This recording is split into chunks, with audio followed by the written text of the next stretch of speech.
The day my biological parents found me, I had just captured a ghost and returned to the temple. Remembering my master's last words and my own limited lifespan, I decisively left the mountain. My adopted sister, eyes red with grievance and helplessness, watched me walk into the house. My biological parents' first words were to tell me to get along with her. My sickly, polite brother smiled with a detached arrogance. Meanwhile, my red-haired brother didn't even look at me directly. Noticing the ominous environment and their gloomy expressions, I quickly pulled out a card from my robe. $500,000 to sever all ties with you. Since you're back, live at home from now on. You and Ruth are both our daughters. You need to get along. The man's authoritative voice echoed in the living room, while comforting eyes rested on my teary, reserved adopted sister next to me. My biological mother walked over, gently touching my sister's tear-streaked face. Don't be scared, Taylor's home now. Your mom and dad won't abandon you. We're a family. My oldest brother nodded at me from the second-floor railing, smiling coldly and distantly. And my red-haired brother not far away didn't even give me a full look. I swiftly pulled out a bank card. $500,000 to sever our ties. The room fell silent. Just a day earlier, I had spent half a day capturing a spirit at the temple. Before I could rest, the White family's butler showed up, saying I was the long-lost daughter of the White family, and they wanted me back. I wasn't surprised when I followed him down the mountain. Since I could remember, I was the 530th direct disciple of Qingfeng Temple, until I awakened memories of my past life, and this life's karma at the age of 8. I'm not just a small Taoist priest here. I'm also the highly anticipated daughter of a top metaphysical family in another world. Sadly, I'm doomed to die young at 20. My master once told me, first cultivate the humanity, then the immortality. Fulfill in this life before considering the next. This body of mine hasn't cut off all karmic ties. When the time comes, someone will invite me to enter the world. But what my master didn't foresee was that when I was 8, I not only awakened memories of past and present lives, but also gained a system that accumulates blessings and longevity. That's right. In both lives, I'm fated to die young. Last time it was at 20. This time, I get until 22. The system told me that cutting off the familial ties of this body would earn me longevity points. But I had my own agenda too. Big cities are full of opportunities. Lots of spirits in the Grand Mountains, few ghosts. Most are pure, not helping me extend my life. But the bustling human world is where the nasty ghosts gather. Sure enough, stepping into this estate villa with the butler, I knew a big opportunity had come. It could earn me a month or two of extra life. But no rush. Breaking ties is the main priority. This way, I'll be free to take jobs without interference. Where did you get that kind of money? Catching ghosts. Ruth immediately found it laughable, but quickly looked at me with concern. Sis, no need to lie. Though 50 grand isn't much, you grew up in the mountains. How could you have this amount? We know what you're like. No need to take out an empty card to show off. Laughter erupted from the red-haired brother on the couch, grating on the ears. Have you been doing shady stuff all these years? She looked me over, eyes gleaming with smugness. Just don't anymore, we don't like it. If bad news gets out, it'll affect our family business. With that, the once silent Mr. White scoffed, take it back. 50 grand is nothing. It's not even what we give Ruth monthly. You're back now, leave the pettiness behind. Learn from your sister and brothers. More snickers filled the room. As a Taoist, I'm sensitive to emotions. There's no kindness from anyone here, not even the staff. I tilted my head, puzzled. I murmured, is that all our connection is worth? That's why I only pulled out the 50K card. I stayed with the White family. Couldn't rush breaking ties. It's a mutual decision. Sitting in a guest room on the second floor, I held my breath and counted on my fingers. Honestly, I really wanted to know the White family's true intentions. They didn't care about me at all after finding a perfect replacement after losing me. Our only link is our faint blood relation, which nobody here values. Even knowing the outline of this life since I was 8, that I'd be overshadowed by my adopted sister, kicked out, and end up tragic. It's hard to grasp their real desires now. So, I had to unveil the truth. After minutes passed, the unseen number on my right wrist decreased by 2. Losing 2 more days, I whispered, looking. It read, 373. A year and 8 days. Indeed, divination drains life. But I now understood why the Whites wanted me back. After losing me, they were initially anxious but took Ruth in to comfort Mrs. White, and for other reasons. Ruth perfectly replaced me. Growing up in the family, she became indistinguishable from their real daughter, except not born from Mrs. White. Everyone slowly forgot me. The search was just for conscience, blood, and reputation, until 3 months ago when they refocused and wanted me back.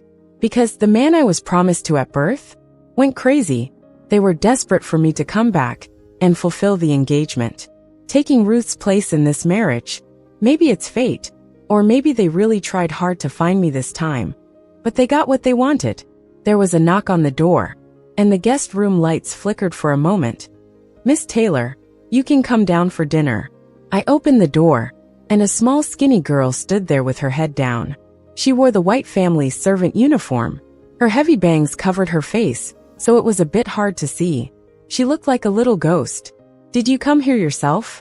I asked coldly, not worried she might hurt me, considering she was pretty weak, probably at the bottom of the food chain here at the White estate. Maybe she's just trying to show off in front of me. I pulled out a yellow talisman from my sleeve, and she quickly ran away. I chuckled, scared you silly, huh? I'm a professional exorcist. I only deal with ghosts that hurt people. Those who do get what they deserve. The good ones might just need help with some unresolved issues before they move on. Such a hassle. Taylor, why are you standing in the doorway? Come on down to eat. The door of the room in the hallway opened, and my half-brother stepped out. Tall and elegant, his voice was gentle. After speaking, he coughed lightly into his fist. I nodded and headed toward the stairs but stopped as I walked past him. Want to go down together? I shook my head but said, you've been feeling weaker since 3 years ago, right? And no medical treatment could find out why. He paused, then flashed a warm smile. Did the help tell you that? I shook my head again. These past few years must have been tough, huh? Not just physically, but everything falling apart. Mr. White is about to retire and has lost his business acumen. The White family's younger son, Felix, was always a spoiled brat, never groomed as an heir. And Ruth, the adopted daughter, was even less of a consideration. Victor is supposed to be the White family's future. But for 3 years, Victor's had issues. He's been getting weaker, stuck at home. Everyone knows the White family is on the brink of collapse. But they have one last hope, an alliance with the prestigious Booth family. Fate took a wild turn, and a year and a half ago, the only son of the Booth family went insane overnight, injuring dozens at a party. Watching the fall of a golden boy made people gasp and secretly relish it. But the public eye soon turned back to the White family. Ruth refused to marry, and the White family, unfortunately, bent to her will. Yet they couldn't let go of the engagement. So they remembered me, lost for nearly 19 years. Victor chuckled softly. If fate is a thing, maybe it's just lying low for now. Maybe things get worse before they get better. He joked and went downstairs first. Watching his back, I pondered. It's not just fate. They upset something they shouldn't have. In the dining room, I was the last to sit down. Oh hey, the master finally arrived. We've been waiting for you. Felix, the red-headed pest, scoffed with exaggerated sarcasm. Then he muttered, not too quietly, no manners, this wild girl. First night here, making us wait. With eyes on me, I walked to the empty seat at the end of the table and casually said, my apologies. Felix sat diagonally across from me. I glanced at him. Maybe change your hair color. You're a metal element, and red belongs to fire, which opposes metal. You'll get into bloody messes, or attract bad luck. His cutlery slammed angrily onto the table, making a harsh noise. What are you blabbering about, farm girl? I don't need you meddling. Cursing me, are you? Get out of our house. All right, Ruth, sitting next to him, tugged his arm gently and turned to me softly. Sister, brother has stomach problems, so our meals are always at fixed times. Today, everyone made room in their time because it's your first day back. Next time, if you're late, you'll have to make do yourself. And about Felix's hairstyle, I think everyone has their own taste and freedom on how they dress. Don't bring your old-fashioned mountain mindset and judge others. It can be off-putting. She sized me up with a hint of disdain. After all, sister, aren't you dressed just? Everyone at the table turned their gaze back to me. Yeah, I was still wearing my simple Taoist robe, standing out among their lavish clothes. It's not that I didn't want to change.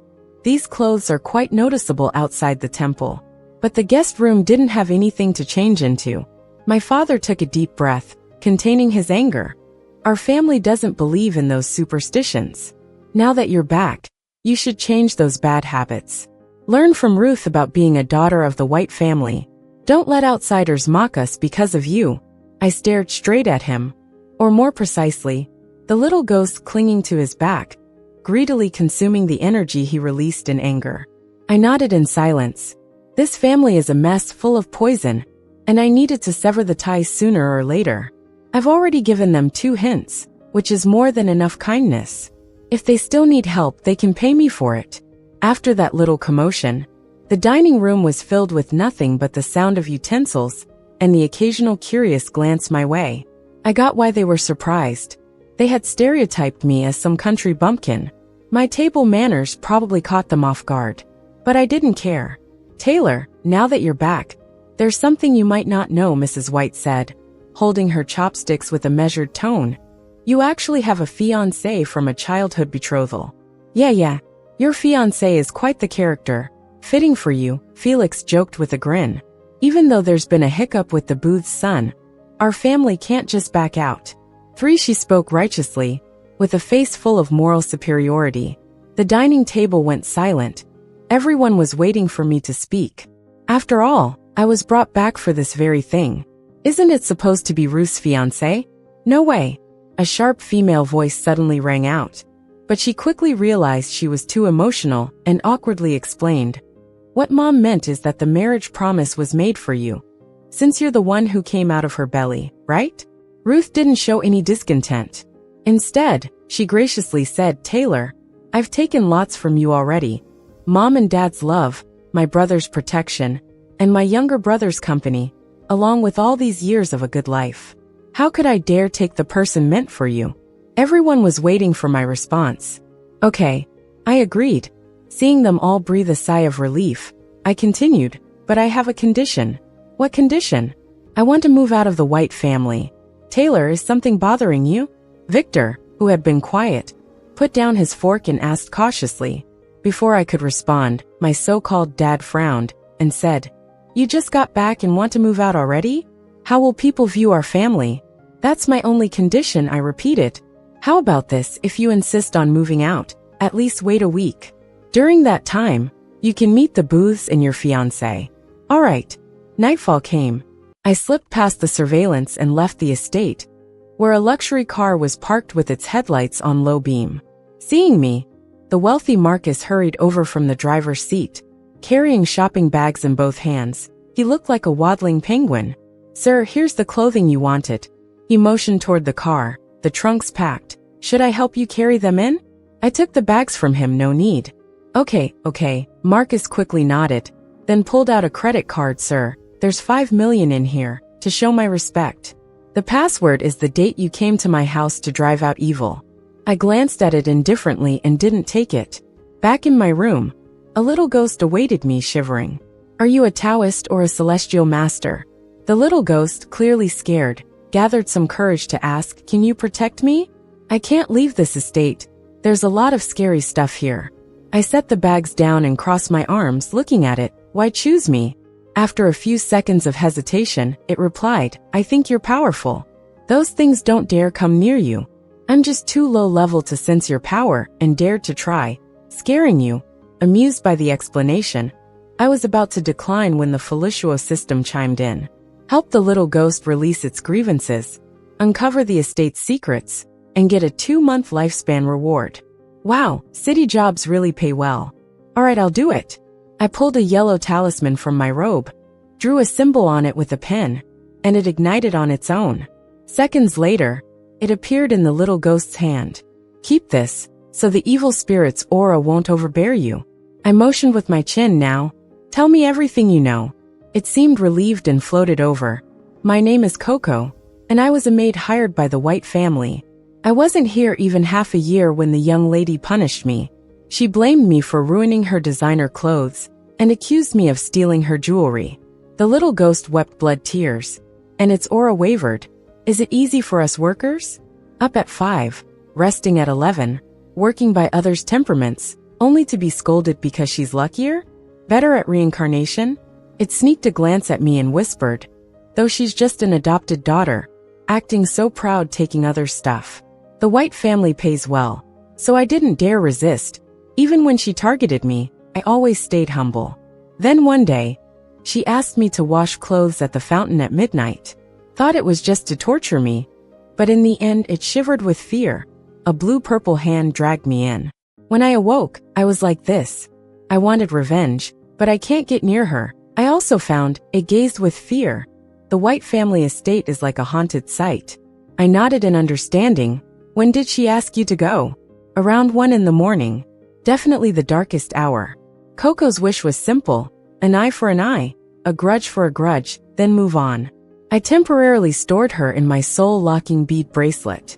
An accidental find. It holds many ancient texts, like reincarnation guides, to help ghosts get a good new life. As the night deepened, nearing midnight, I turned off the room light and stood by the guest room's only window. From its spot on the second floor's edge, I could see the large fountain on the house's left. In the dim ground lights, Ruth, wearing a white satin nightgown, stood by the fountain mouthing something. I narrowed my eyes and watched as her lips slowly spoke. Sacrifice, girl, kill Taylor, disappear. I'll sacrifice more girls. You help kill Taylor and make her disappear from the White family. Done speaking, she pricked her finger, letting her blood drip into the water. In seconds, the moonlit serene surface churned into a bloody torrent. Ruth, satisfied, turned away, missing my figure hidden in the second-story darkness. Interesting. Not surprising, upon seeing the whites. Only Ruth had the faintest gloom, while bearing the most sins, saving me from using my lifespan to calculate. Helping Coco uncover her killer leads to Ruth on Earth, and the Fountain Menace in the underworld. The latter's tricky, Ruth is trickier. Ghosts haunting people is common to hear about, but someone helping a ghost to break through a seal for more power is rare.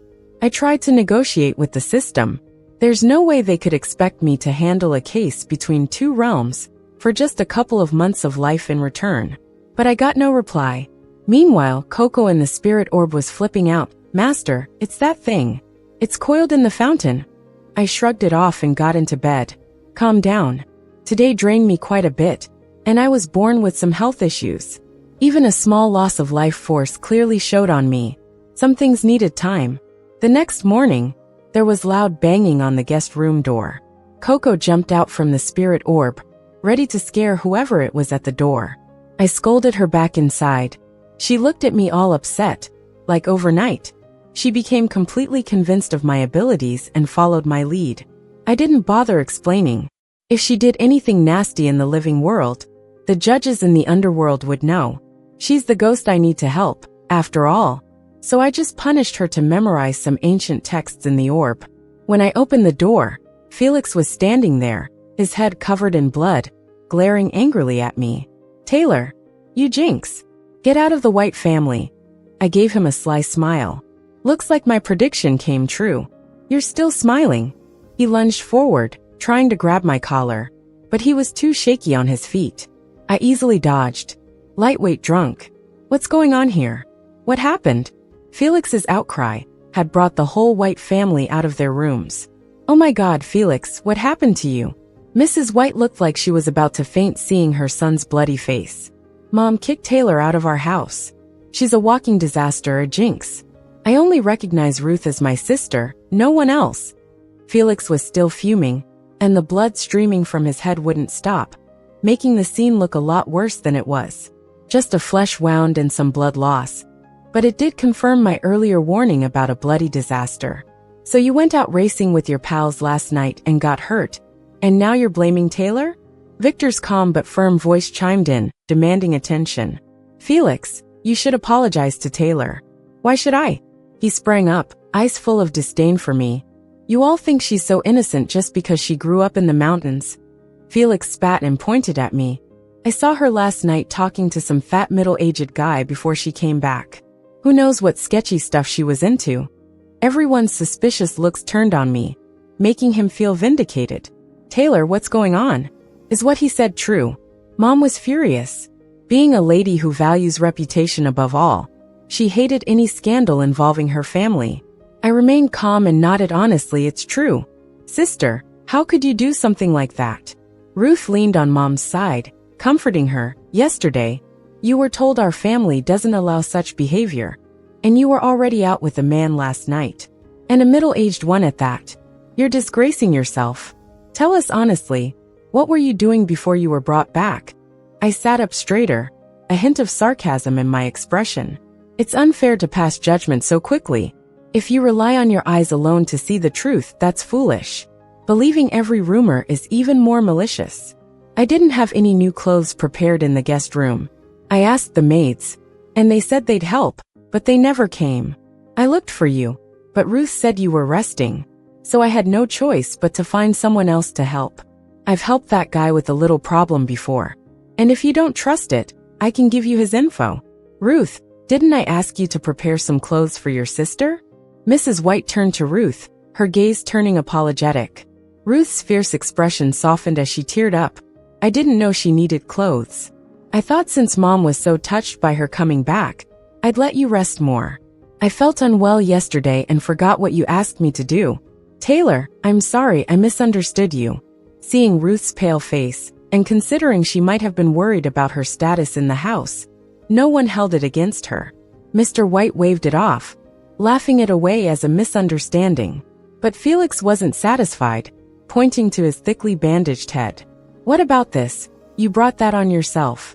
Mr. White snapped, you were out drag racing, and I haven't even begun to punish you for it. I don't believe it. I've done it plenty before without any problems until she got here. And she even said last night I'd have a disaster. You all heard her. How can it be such a coincidence? She must be doing something weird.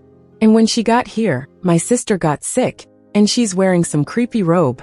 Felix's accusations left the Whites in awkward silence. It was hard to brush off a prediction that came true. So, in the end, I'm just a blood-related daughter they found yesterday, a tool they sought out with intention. It's normal to doubt me. I sat quietly, observing what the White family would do next. I think Felix makes a valid point. I'm not doubting my sister. It's just that you can never be too careful. Maybe we should have someone take a look? Ruth said with concern, as if genuinely worried about something affecting the White family. And getting someone to check things like environment isn't a bad idea. All my friends' families do it. It's like a psychological comfort. It's probably because this bumpkin isn't compatible with our family. Felix added, not holding back. All right, Mr. White said, giving me an apologetic look. Let's bring someone in, so we don't keep arguing. Master, how are Ruth and that creature so confident to bring someone in? Coco was confused, speaking from the soul orb. As I walked back to my room, my gaze was cold, because she's not afraid. She trusts the thing that protects her too much. It has always fulfilled her wishes, never letting her down.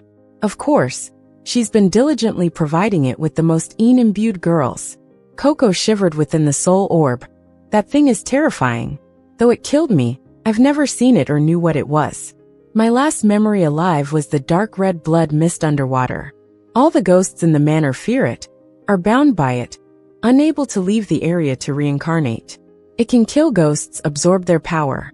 Thankfully, I was too weak for it to notice me. Master, do you know what it is?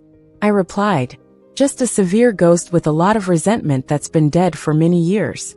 Hearing my calm tone, Coco relaxed and the soul orb stopped shaking. Master, you must be confident, right? I smirked, of course I'm not. I've only been at Qingfeng Temple for 10 years, with a body that's not strong. Even with memories and talents from past lives, I'm no match for a fierce ghost older than me. Coco was on the verge of tears. Master, stop with the dark humor. If you're not confident, why not reach out to someone? Master's friends are usually more awesome, right? I shook my head honestly, I have no friends. Qingfeng Temple only has me and a 5-year-old novice. Then, fix the seal while it's still not broken. Don't let it come out. I dashed her hopes again, can't seal it.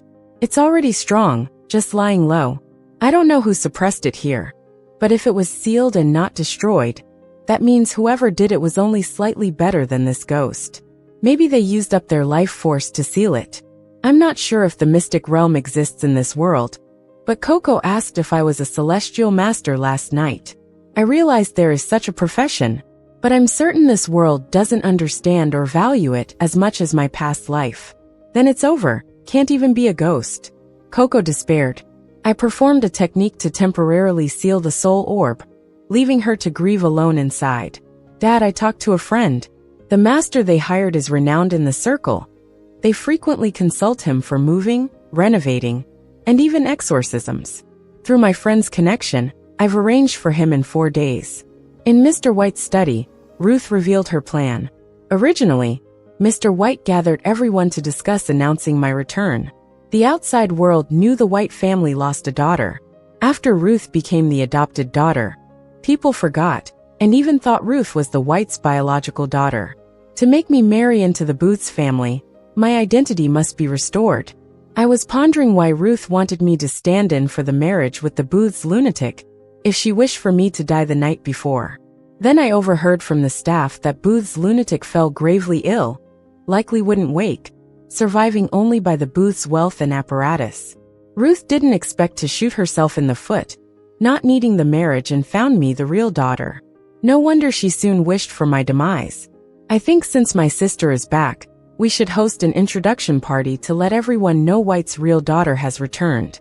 But this party needs careful preparation, so we might as well have the master check the environment, and also have him read fortunes for my sister, she suggested graciously.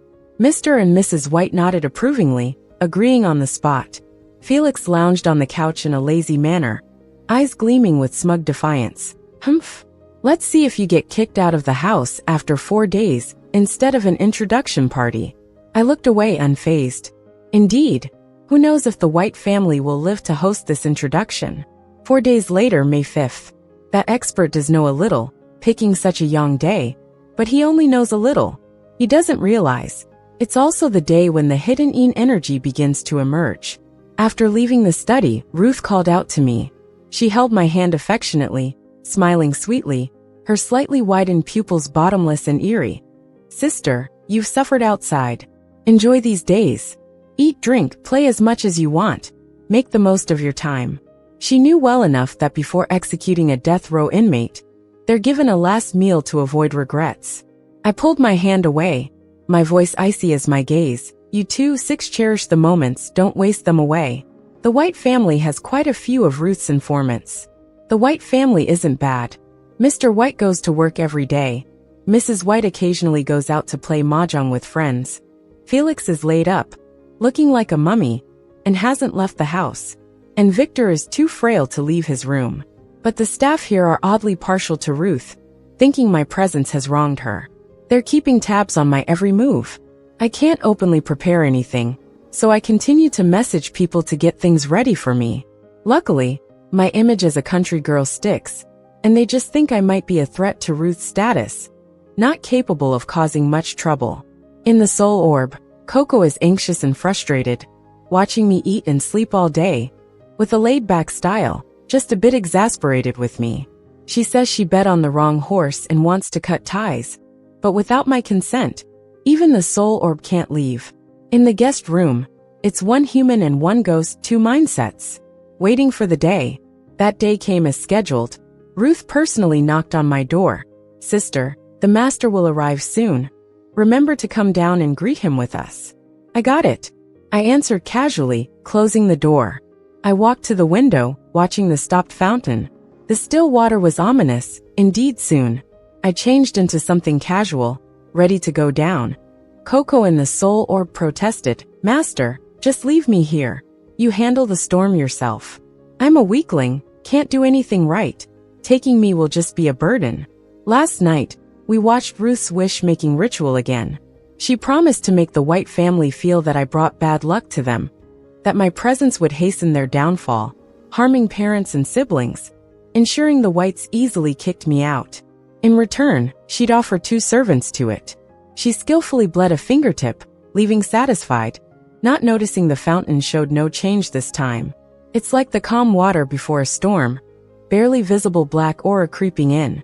In your dreams, I shot back, putting on the soul orb and leaving the room. In the garden below, Mr. White was already enthusiastically explaining the estate's layout to the invited expert. While he didn't believe in this stuff, he knew this person was respected by many wealthy circles. And since they were invited by his own family, he maintained proper courtesy. Not just Mr. White, the rest of the family were there too. When I walked over, Felix quipped, "Country girl, you're the slowest, scared of revealing your true self in front of us." "Oh, master, this is our long-lost daughter we found. Could you also check her out? She's had a tough life outside." Following Felix's words, Mr. White turned to notice me. I followed his gaze to the master everyone surrounded. With an impressive presence, his Taoist robes far more ornate than mine. A disciple by his side holding a toolbox. He gave me a scrutinizing once-over, nodding slowly. His eyes were both sharp and dull. Clearly, he had some skills, but he was used to being praised, with limited natural talent and complacency in later life. "This is the house we bought over 20 years ago. Back then our oldest son was 4, and our daughter was just born. The overall style hasn't changed, just improved on the previous owner's base." Mr. White led the way, describing, "This is our most eye-catching feature, the fountain. It's large, and the stone sculptures on it are enchanting. My wife loved the fountain, which was a big part of why we bought this estate. Strangely, this fountain never needs much water cleaning, and our other daughter often comes here to enjoy it. No, this fountain has issues." The surrounding people were chilled when the master suddenly changed expression. Mr. White agreed to have someone check the environment out of convenience, spending a bit to hear good luck, and resolve his younger son's injury conflict. What's the problem? You have something unclean here." The master sternly asked his disciple to set things up, waving his peachwood sword towards the fountain, making everyone as tense as he was. Standing behind them, I just found it funny. He couldn't see many little ethereals around the estate, not even the one perched on Mr. White's shoulder. Yet he pinpointed the big boss in the fountain? At that moment, turning from the fountain, mumbling incantations, ominous clouds gathered more tightly over the estate. The water behind roiled, a black mist almost tangible. He pointed straight at me, ignoring the White brothers in front. "It's her. She's a reincarnated evil spirit, here to harm her own family. Luckily, your family's fortune is strong, and her bond shallow, abandoned outside. Long term, she'll bring ruin and death upon you." The White family's belief in a rational world collapsed and rebuilt endlessly.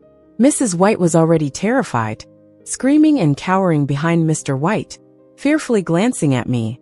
Or rather, everyone except Ruth looked at me with fear and disbelief, even Felix's earlier mocking replaced by shock. Perhaps he hadn't expected things to escalate this far. "Master, what do we do? How do we rid my daughter of the evil spirit?" Mrs. White stammered out. "Since she's an evil spirit, how can it be removed? How could this happen, dear sister?" Ruth pretended to be shocked, acting as if her wish had come true. I just stood there, not rushing to prove my innocence. I looked completely calm and quiet, which probably made the White family think I was proud of being this evil spirit. While everyone doubted me, I focused on the so-called master. His pupils looked almost overblown, his body a bit stiff, clearly possessed. But his head was slightly lowered, and no one noticed the change, because they were too scared of me. It was scared of me too. I just didn't know how it would try to get rid of me. Tie her up tightly with some rope, cover her mouth, nose, and eyes with a cloth, and hang her from the beam. I'll fix the environment in your house first. Then I'll help drive out the evil.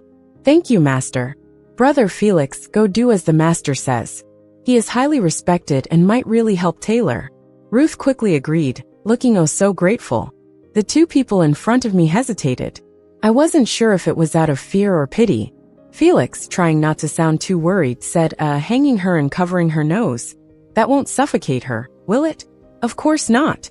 The master knows what he's doing. Don't waste time," Ruth explained quickly. Victor, frowning, looked at her, who was a bit too eager. Seeing the hesitation, the entity got impatient quickly. "If you don't want the White family to fall, do as I say." Mrs. White was wavering. urging the brothers to follow the master's orders as she looked at me, full of guilt. Taylor, trust Mom. Just bear it for a bit. We'll find a way to save you. Mom promises, can you just listen? Sudden sadness washed over me. It was a bunch of useless emotions from the bond of blood. I looked around. The servants had mysteriously disappeared, and the dark clouds above looked like they'd crush us. The growing mass of black-purple above the fountain was burning into everyone's hearts. I'll let you do whatever you want with me, but I have one condition. My cool, clear voice seemed to bring a bit of light into the darkening space. Conditions? We're trying to save you, and you have conditions. Mr. White was frustrated, then glanced cautiously at the thing. Fine, then just wait for death, I replied smoothly, embracing the whole evil reincarnate thing. You fine, what do you want? He sighed, like he'd aged 10 years exhausted. My condition is simple. Just promise me you'll cut all family ties with me. Say it like you mean it. The entity couldn't detect my powers. It wanted me gone under the pretense of being evil, to stop me from confronting it. So I used it to get what I wanted. If I was to be the evil reincarnate that would harm my own, the White family would surely agree. Mom, Dad, if Taylor's asking, she must have some conscience left. This solves everything. Let's just do what she says. It's just words. Let's get the master to fix things quickly, Ruth urged, convincing her parents. The sky grew darker. The cold wind seeped into our bones. Victor couldn't stop coughing, and Ruth cried out, clutching her chest. After half a minute of hesitation, the White couple said the words I had been waiting for. We, the White family, renounce any ties to Taylor. At that moment, the last thread of karma holding me snapped. I looked at them, showing a genuine, relieved smile for the first time. Thank you. There you go, sister. Now you can do what the master asks, right? Trust us. The master's trying to save you. Ruth kept pushing weakly. All right, let's do what it wants, I said to Victor, turning to walk toward the house. Wait, seriously, you really want to? Yes. Achieving what you want, there's nothing to fear from that. In the small storeroom, there were some old ropes and sticks. It only took about 7 or 8 minutes, and the brothers didn't notice anything odd in the space. I watched coldly as one end of the rope was tied around my waist, and the other end thrown over the ceiling beam. My hands and feet were tied as the master instructed.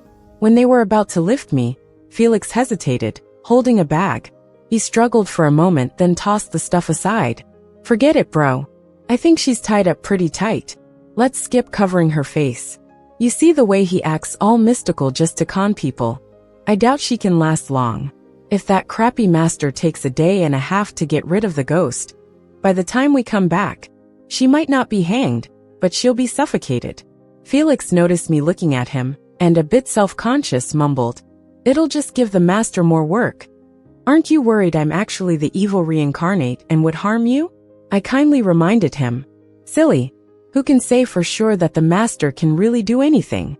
I don't want to be a killer, Felix snapped back, rolling his eyes. Victor coughed and reassured me, don't worry, we won't cover your mouth and nose. We'll just pretend. We'll be back soon.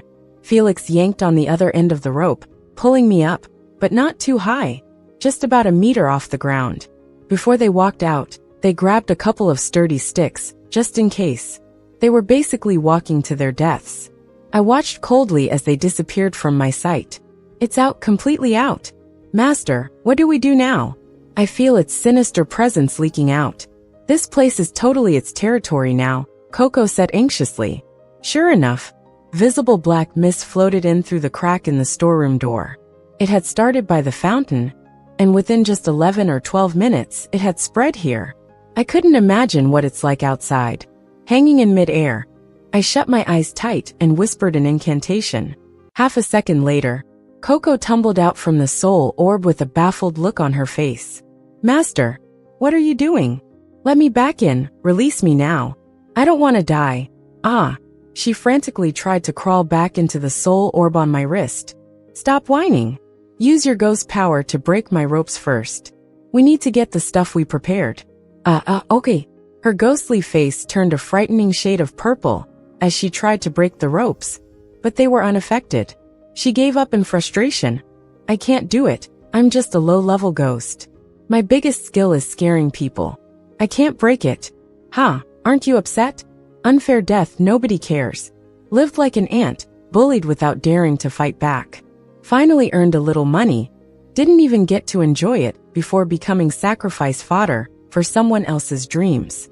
Stop it. We're all human. Why is fate so unfair? You had family too. They'd be heartbroken about your meaningless death. And they get nothing in return.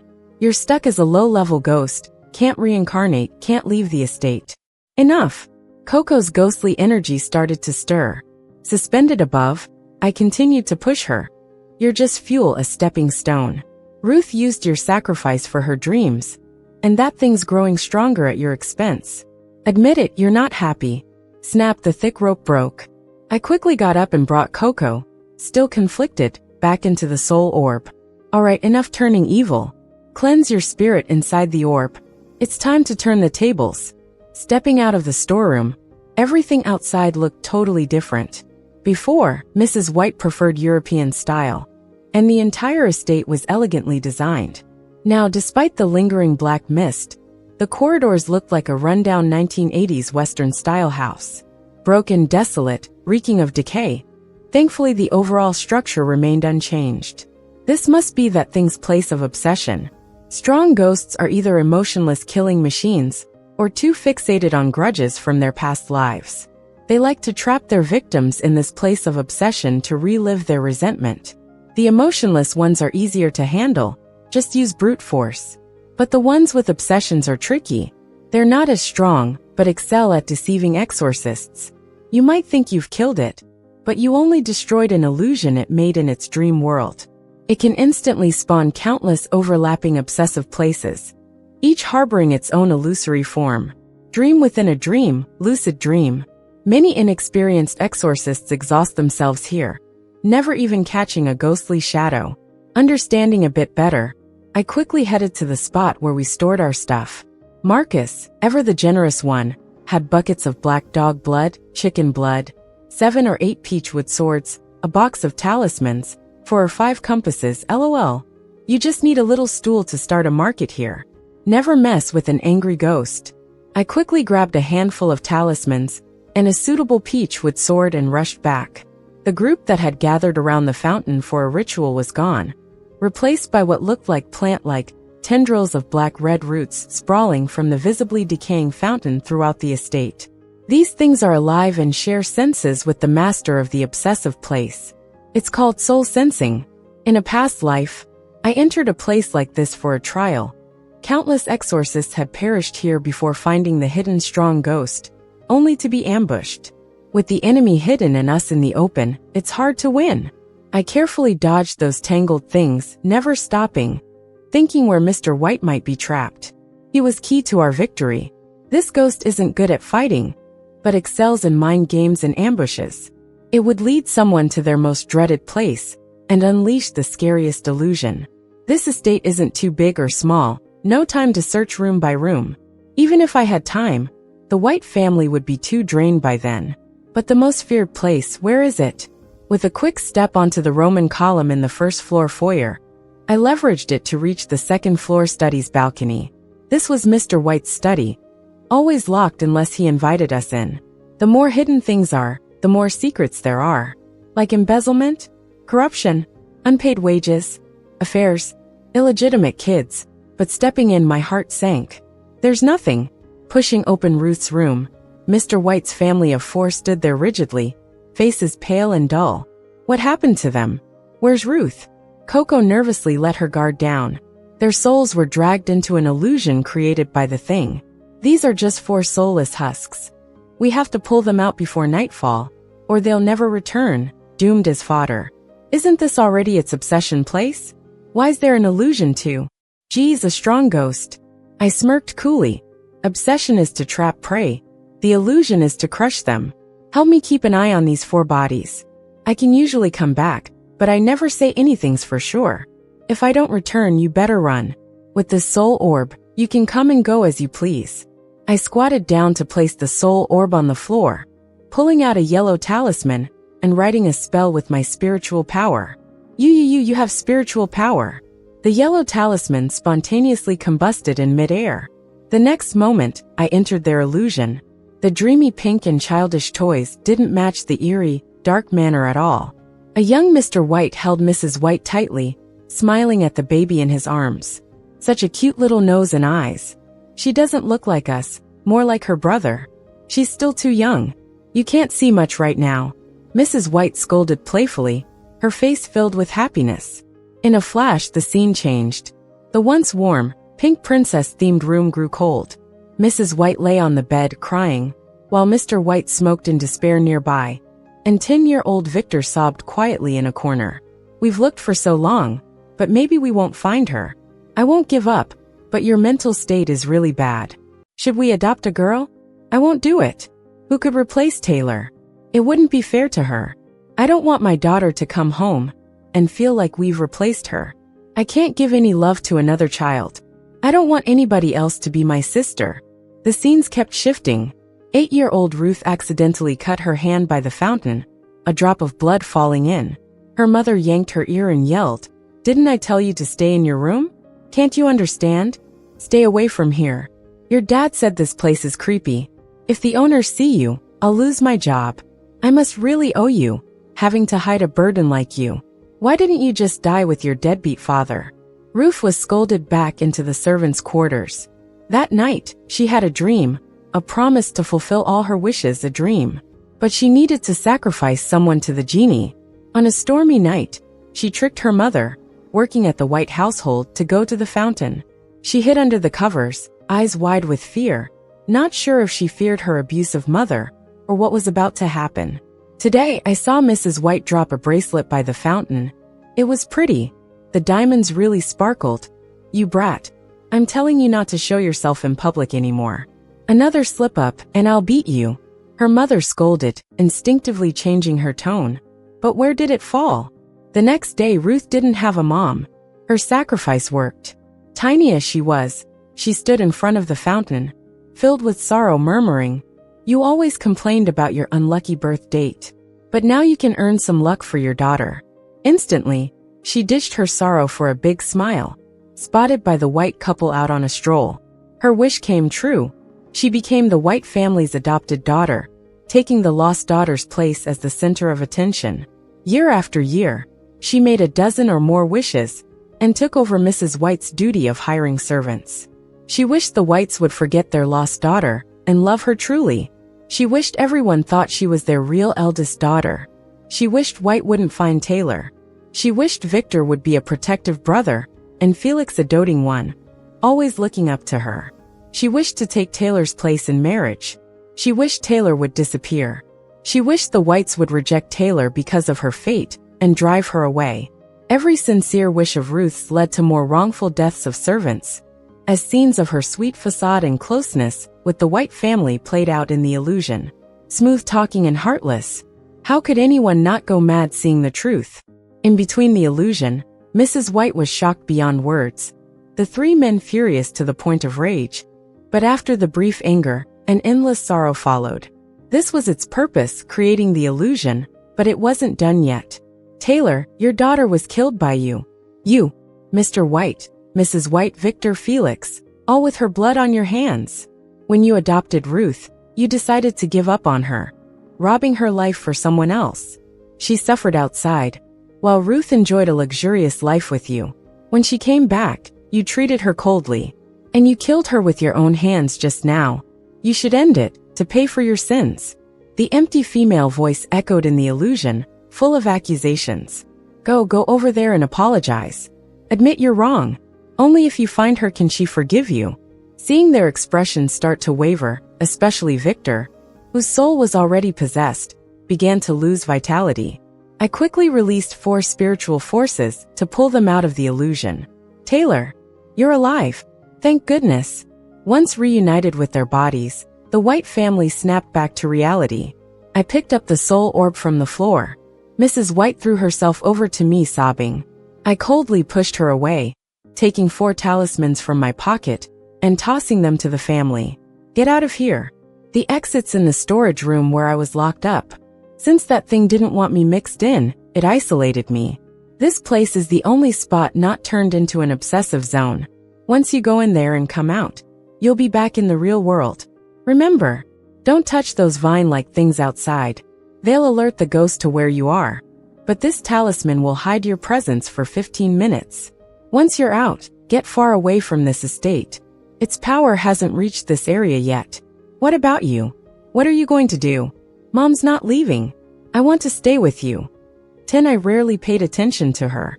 With one hand secretly gathering spiritual energy behind my back, I struck Mr. White when no one was looking. The air was pierced with a series of sharp, ear-splitting baby cries as a pitch-black lump of flesh rolled to the ground.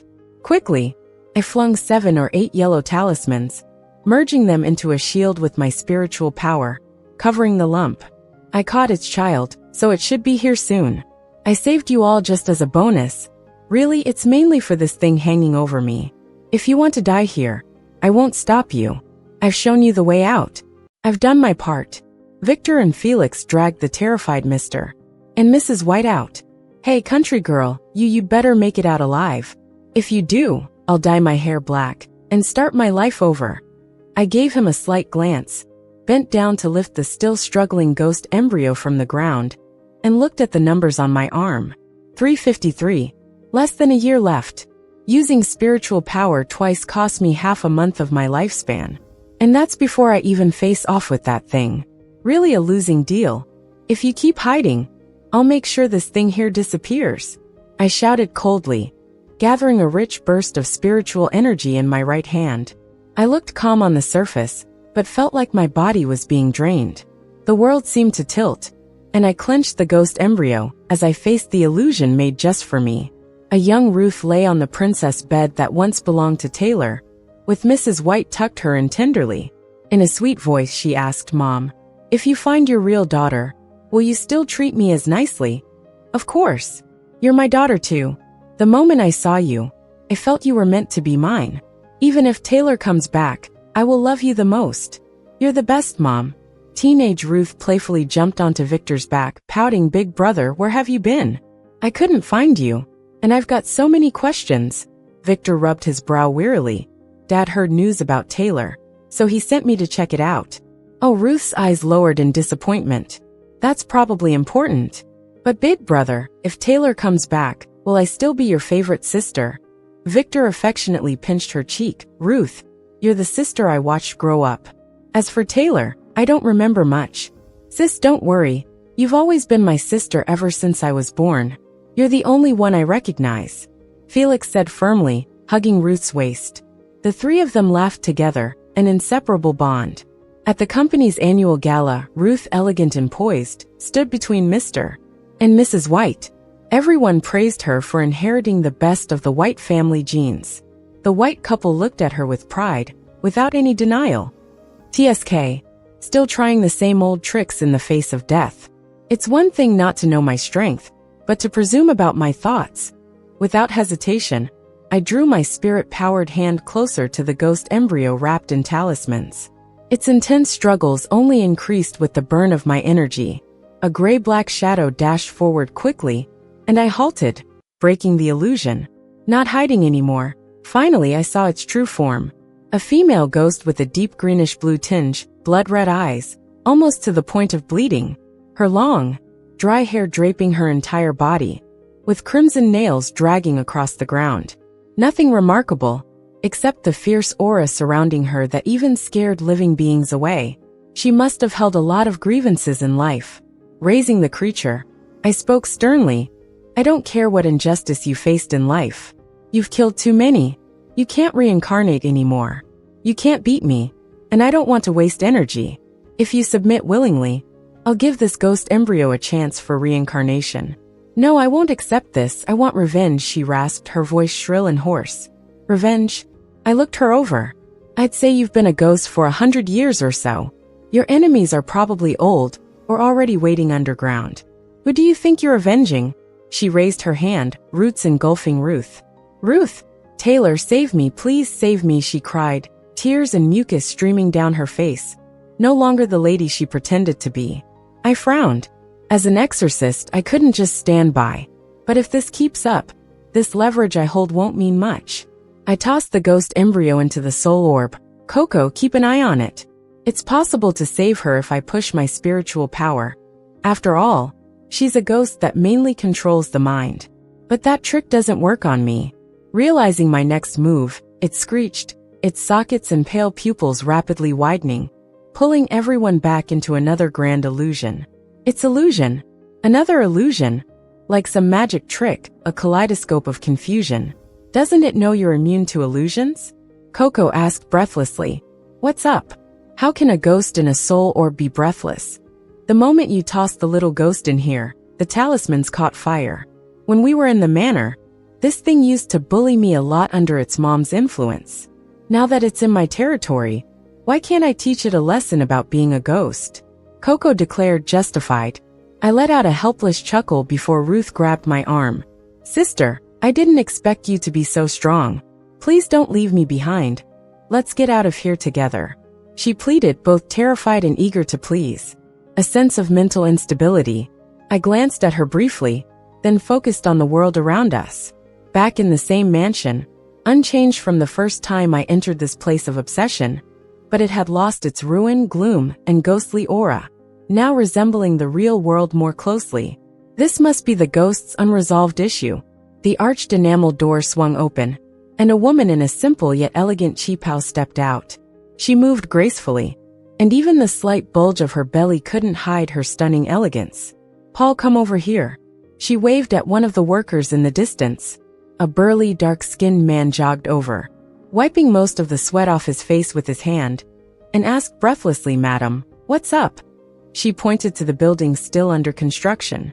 How many more days till it's done? Paul grinned, showing off half a set of yellow teeth, and said, Madam, the fountain you planned is huge. Been bricklaying for days now. To completely finish, it's gonna take a while. But the rest of the work isn't that complex. It shouldn't take too much longer. The woman sighed in relief. Can it be done in half a month? My husband will be back in about half a month. I want to surprise him before he gets back. Your husband is coming back? Paul looked startled. Malia smiled, looking down. Yeah, it's about time. He's been on a business trip for over a month. If he doesn't come back soon, our child will be born without him. Right, he should be coming back. Paul forced a smile and nodded. All right then. Ask everyone to speed it up. Once it's done, I'll give everyone a bonus. Malia turned and went back inside, completely unaware of the vicious glare from the man behind her. In this illusion, the people can't see us outsiders. I followed the woman, and my instincts as a heavenly master told me that this gentle, beautiful woman was actually the resentful female ghost. Baby, your dad will be home soon. Aren't you happy? Upstairs in the bedroom, Malia gently caressed her belly, full of happiness despite no response. That night, a storm loomed, with massive dark clouds rolling toward the estate. Madam, Green family's fourth son is striking. Says he's not happy with his wages. I'm afraid you'll have to take a look. Paul knocked on the door outside. Not happy with the pay. How come? I paid above the standard rate, Malia wondered, instructing the cook to open the door. Paul stood outside, not stepping in. He gazed longingly at Malia lounging on the sofa, unable to stop swallowing his saliva. Everyone knows about that fourth son. He's a good worker, sure, but he's a gambler. Since you pay high and are known for being kind-hearted, he's thinking he might as well strike and get your sympathy. Malia's expression turned cold. Paul, you've worked here for years. Just tell him for me that I won't raise the pay. If he can't work, he can leave. Okay, but he's really making a fuss. Acting all desperate. Probably scared of debt collectors. I tried but couldn't get through to him. Afraid he might do something rash here. Wouldn't be good luck. Hearing that, Malia frowned and stood up. Let's go have a look. Okay. Paul quickly stepped aside to let Malia go first. In the illusion, there was a patch of undeveloped bamboo forest not far from the unfinished fountain. Malia, cradling her belly, came here. She didn't see anyone acting desperate, and was about to turn and ask, when someone covered her mouth and nose with a sedative-soaked cloth from behind. Paul carried her deeper into the bamboo forest. Madam, I fancy you. From the moment I first saw you here, I loved you. I've never seen a woman so beautiful. Madam, you're known for your kindness. Can't you have pity on me? When Malia awoke, Paul was confessing with a fervent expression, and his dark face blurred under the night. But his approach, with a mouth full of yellow teeth and a stench, made Malia want to retch.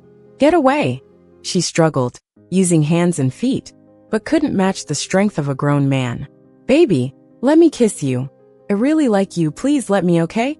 Paul got excited and grabbed her neck, trying to force himself on her. Smack! A loud slap echoed. Malia hit with all her might. Another slap, louder than before. "Bitch, don't want a toast, you get punishment wine. I've been thinking about this for so long, no one can stop me." Lightning slashed the sky, thunder roared, and the bamboo grove swayed, whipped by the intense wind. The sky wept tens of thousands of drops, tearing everything apart. Rain can hide all worldly sins. Malia ceased to breathe. Paul never expected things to go this far. Panicking, he buckled his pants and fled, only to come to his senses by the half-finished fountain. He was really just lusting after Malia all along, planning to draw it out, but she mentioned her husband returning in half a month. He couldn't wait any longer. He originally calculated that even if he forced relations, he could keep her purity as leverage. But he hadn't thought she'd die just like that. "I can't just leave like this, can't just leave." The rain helped Paul think clearer. He went back, tossed Malia's body into the fountain base, and covered it with leftover cement. He blamed it on Green family's fourth son, whom he used as an excuse. Conveniently, that night Green's fourth son was found drunk, blacked out in the bamboo forest, with no way to prove his innocence. Malia's husband searched for years for her body, but to no avail, and eventually moved abroad with the family, leaving the estate abandoned. After getting fired, Paul lived not far from the estate and had a family. Paul died at 50-something. In his last year, he hired a cleric to cast a spell. The final illusion showed Paul cutting his palm and dripping half a bowl of blood to that person. "That female ghost fears you most. Your blood can seal her, keeping her from harming your descendants. Ruth, your biological father." His name was Paul, right? I glanced at the person shrinking alongside. The illusion had made things pretty clear. 12 No, it has nothing to do with me. He's not connected to me. Ruth was falling apart, shaking her head in denial. "Paul, maybe he was your grandfather." Back then, he used his own blood to suppress Malia. Many years later, his bloodline flowing in you has weakened its seal. It's all karma. From start to finish, it is you it seeks. To seek revenge on, it's you, Ruth. "It's not me." I said it's not me. I'm the eldest daughter of the White family. I have millions in assets. I have parents in high society, a brother who adores me, and a brother who listens to me. I'm their precious gem. She clung to me like a mess. "Taylor, get me out of here. I won't even fight you over anything once we get out. Clothes? Jewelry? Bags? I'll give you whatever you want." The illusion around us was collapsing, accompanied by a woman's wailing. I asked Ruth, knowing all this, "Do you feel even a tiny bit of sympathy for Malia?" Ruth froze, shocked. "Sympathy? It used me, wanted me to sacrifice myself, and I should feel sorry for it. Is her death all Paul's fault? If she had been more reserved, would she have aroused someone's desires? If she hadn't agreed to meet, would she have ended up like this? Blame it on herself. Taylor, you're a spiritual master.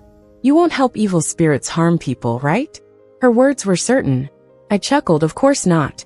Ruth let out a satisfied snicker. "Then quickly get me out of here. I know you can do it. I even have a party planned with my friends tomorrow." "Ruth." I swiftly flicked the last talisman from behind me. It burned and extinguished before her startled eyes, the spell turning into a faint white light as it entered her forehead. "If you can't sympathize, then experience it yourself." The illusion completely collapsed. Normally, we should return to Malia's obsessive place, but instead we returned to reality. "Oh, Master, I can't feel its suppression anymore. It feels like it's completely vanished from this world." I looked at the number on my wrist. Yeah, it's gone. Since my targeted illusions were useless, it understood it would perish here. Maybe from the moment I promised to guide its unborn spirit, it was ready. The final illusion was just to show me its ordeal and resentment. For nearly 100 years, it had been trapped there, brewing its rancor. Once the illusion was gone, so was it. Then what about Ruth? Why didn't she come out with us? Beneath the radiant sunset, I replied casually, "She will. A spiritual master doesn't kill people. nor let spirits kill unjustly. She was complicit, indirectly causing the death of many for her selfish desires. Combined with her ancestors' karma with Malia, she needs to take responsibility. In our spiritual master tradition, there's a talisman similar to Malia's illusion. Since she can't understand Malia's pain and resentment, I'll let her become Malia in the illusion, experiencing it over and over until she empathizes. Then the illusion will disappear. Does this outcome satisfy you? I asked Coco in the soul bead. Satisfied. Compared to those who became nourishment long ago, I'm lucky. I'm glad I didn't misjudge you. You're truly an incredible spiritual master. The soul bead can come and go as it pleases. As I mentioned, once night falls, you can reincarnate. I responded with a gentle smile. You're truly an amazing spiritual master.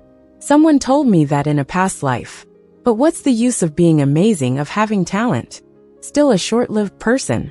A mortal life spans a century, yet I won't even reach half of that. The fluorescent light was harsh. The scent of disinfectant filled the air. Even more unsettling was the deathly aura around me. Taylor, you're awake? If you're not feeling well, tell your mother. Mrs. White rushed over in a hurry. Not long after leaving the place of obsession yesterday, and once Coco was taken care of, I fainted, expending too much spiritual energy, burning through life without restraint. My body just couldn't handle it. I pushed away Mrs. White's assisting hand and asked calmly, "How long was I out?" "1 whole night," she replied, tears welling up in her eyes, her gaze full of distress. Then Coco should have entered the cycle of reincarnation. I instinctively glanced at my wrist. 775. The task was completed, and I got a bonus for cutting off the karmic connection. I swiftly got out of the hospital bed. No spiritual master likes hospitals, chock full of deathly aura, especially with so many spirits still waiting to be reincarnated wandering around. "Taylor, what are you doing? You're not fully recovered." "Sorry, we're no longer related by blood. You have no right to control me." I pushed the hospital room door open. The rest of the White family sat outside, lined up on the bench. "Taylor, it's our fault. We were blinded, neglecting your feelings. We didn't fulfill our parental duties. Your mom isn't asking for forgiveness, but your health is most important right now." I interrupted her untimely self-reproach with the same sentence, "Sorry, we've already severed our ties. I'm well aware of my body. For the sake of the connection we once had," I added a bit, "the estate you're living in is no longer problematic, but it may still affect your luck. It's recommended you find another place to live. As for Ruth, she has some sins to atone for. She's still trapped in the illusion, but should come out in a couple of days. You can wait for her in the bamboo grove near the fountain. We won't look for her. She's no longer part of our family," Mr. White promised earnestly. But I couldn't care less, heading towards the brothers. Felix had dyed his hair black overnight. As I approached, he nervously rubbed his hands on his pant legs. Sister, I glanced at him and moved towards Victor. This paranormal event had taken a toll on Victor's already frail health. "Got any paper and a pen?" I asked. All 4 of them jumped, checking their pockets. "Unfortunately, nothing. I'll go buy one right now," Felix offered, ready to head out. "Don't worry about it." I typed a number into Victor's phone. "If you run into trouble, call this number. But know there's a fee. It's the industry rule, services rendered, payment in cash. But I don't charge much. I mainly earn through lifespans. I only go after money when I have some downtime, so my rate is cheap. Just a modest 7-figure amount, and I'm available." "Alright folks, see ya around." I walked out with big strides. Even though the fortune and happiness system task didn't really extend my lifespan this time, at least I cut off my last tie of karma. Stepping out of the hospital, I felt a wave of relief wash over me. Expelled an evil spirit, saved Jack's life, and was rewarded with 5 years of lifespan. Who is this rumored fiancé? Some kind of lucky charm or god of longevity. Getting a 5-year lifespan reward from the system is no joke. I'm on it. I quietly made my way back to the top floor of the hospital, to the empty VIP room with just a bed and some equipment scattered around. "So this is Jack." The guy looked about 6'3", covered in tubes. But it wasn't the medical gear that hit his face. It was the heavy aura of death looming over it. On the brink, I sighed. No wonder the system was so hurried to put out the task. If I had been a moment later, he'd be beyond saving. Using my blood as ink and my finger as a pen, I pressed an exorcism charm into the cloud of death, temporarily holding onto his life. His long closed eyes suddenly snapped open, with deep black pupils that seemed like whirlpools, pulling you right in. I crossed my arms and looked down at him. Want to live? I left Victor that number thinking he'd seek me out when in trouble, so I could make a bit of money on the side. But here I was seeking him out first. Victor, any future trouble you have, I'll waive the fee. Taylor, is there something up? He sounded surprised, but there was a hint of happiness in his voice. Yeah, I want to continue the engagement with the Booth's family. The end.